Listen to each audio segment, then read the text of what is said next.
అధికారంలోకి వచ్చిన తర్వాత చంద్రబాబు నాయుడు అనేటువంటి వ్యక్తి ప్రజలకు ఇచ్చినటువంటి హామీలను విస్మరిస్తూ వాటిని ఏమాత్రం నిలబెట్టుకోకుండా ఇచ్చినటువంటి వాటిని అమలు చేయకుండా తొంగలో తొక్కి ఈరోజు ప్రజలకు సంబంధించినటువంటి ఆస్తులను ఒక్కొక్కటిగా అమ్ముకునేటువంటి పరిస్థితికి రావడం జరిగింది. అందులో భాగంగా ఈరోజు రామాయపట్నం పోర్ట్ ఏదైతే ఉందో దశాబ్దాలుగా కందుకూరు నియోజకవర్గం, ప్రత్యేకించి కావలి నియోజకవర్గానికి సంబంధించినటువంటి ప్రజలు, నాయకులు అనేక పోరాటాలు చేయడం జరిగింది, అనేక పాదయాత్రలు చేయడం జరిగింది. ఏ ప్రభుత్వం దాని గురించి పట్టించుకున్నటువంటి పాపం పోలేదు. అటువంటి పరిస్థితుల్లో ఈ ప్రాంత ప్రజల ఆలోచనలకి, ఆకాంక్షలకి అనుగుణంగా ఈ ప్రాంతానికి ఆ రామాయపట్నం పోర్టు నిర్మించాలనేటువంటి లక్ష్యంతో జగన్మోహన్ రెడ్డి గారు నడుం బిగించడం జరిగింది. ఆయన ముఖ్యమంత్రి అయ్యాక ఉన్నటువంటి స్థానికంగా ఉండేటువంటి నాయకులు ఆ రోజు కావలి తొలి దశలో పాపం మత్స్యకారుల దగ్గర నుంచి ఈ పోర్టు నిర్మాణానికి జగన్మోహన్ రెడ్డి గారు 850 ఎకరాలు సేకరించడం జరిగింది.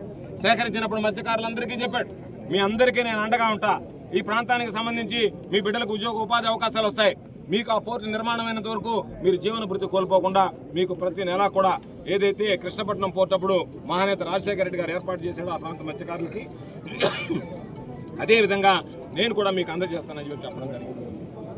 దాని ప్రకారం జగనన్న ఇచ్చాడు, చంద్రబాబు అమ్మాడు అన్నట్టు ఉండాలనేటువంటి ఆలోచనతో వ్యవహరిస్తున్నావు తప్ప మరొక విధంగా నువ్వు వ్యవహరించేటువంటి పరిస్థితులు కనిపించడం లేదు. కాబట్టి ఈరోజు మేము వచ్చాం. పోలీసులు మమ్మల్ని ఎన్ని రకాలైనటువంటి మా మీద దాడులు చేయడానికి ప్రయత్నం చేసినా, దౌర్జన్యాలు చేసినా, మా మీద కేసులు పెట్టినా చివరికి మేము చెప్పాం, మీరు ఏదైనా ఆయుధాలు ఉంటే మమ్మల్ని కాల్చి చంపినా పర్వాలేదు అని చెప్పి. కాకపోతే పిల్లలందరూ కూడా సంయమనంగా వ్యవహరించారు.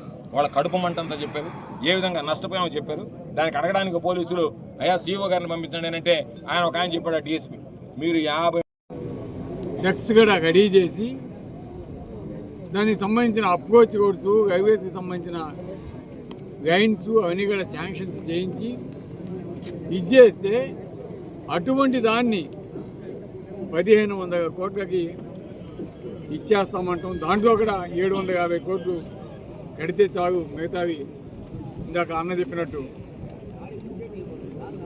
మిగతా వర్క్స్ ఏదైనా కంప్లీట్ చేస్తే. వైఎస్ఆర్ కాంగ్రెస్ పార్టీ నాయకులు, రాష్ట్ర మాజీ ముఖ్యమంత్రి అయిన వైఎస్ జగన్మోహన్ రెడ్డి గారి ఆదేశాల మేరకు ఈరోజు కందుకూరు కాన్స్టిట్యున్సీ, కావలి కాన్స్టిట్యున్సీ ప్రజల మనోభావాలు నిలపాలని చెప్పేసి ఆదేశాలు ఇచ్చారు మాకు. అందులో భాగంగా అందరూ కూడా మీ పార్టీని, మిమ్మల్ని దగ్గరలో ఉన్న బంగాళాఖాతంలో అన్న చెప్పారు, ఇది నిజం. ఎందుకంటే ఒక్కొక్కరు ఇందాక మాట్లాడుతుంటే మాకు కళ్ళు తిరిగిపోతున్నాయి. అన్నా మాకు ఉన్న ఇల్లు లేదన్నా, మా ఇల్లు లోపల ఉందన్నా, ఒక్కసారి చూసేసుకుంటామని చెప్తారు. నిజంగా మేమందరం కూడా చాలా బాధపడ్డాం. ఎందుకంటే ఒకటి, ఎన్నో ఏళ్ళ నుంచి, తరాల నుంచి వాళ్ళు అక్కడ సంపద, ఇల్లు, వాకిలి, పొలం ఉంది. ఆ పొలం మీకు ఇచ్చారు, వాళ్ళకి ఇస్తారని డబ్బులు లేదు. వాళ్ళ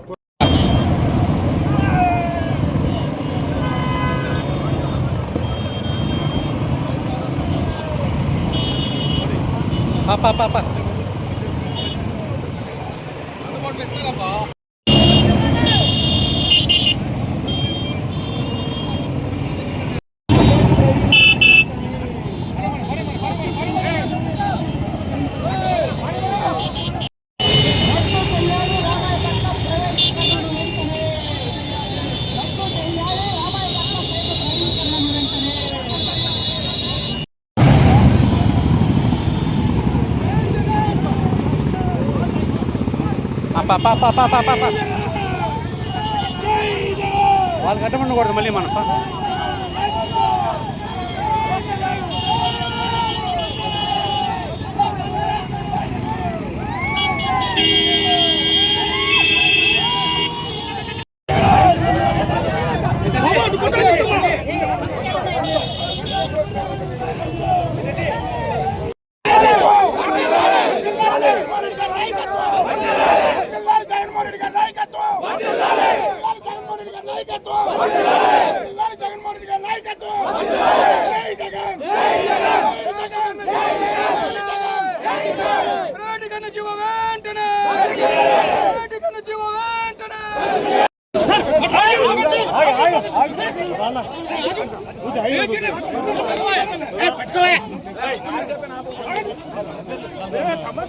Hey!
మా ఎత్తుగా ఆయన వచ్చాడు మా ఎత్తుగా మేమిద్దరం గెలుస్తాం ఈ ఓట్లకి అన్నా అన్నా చెప్పాను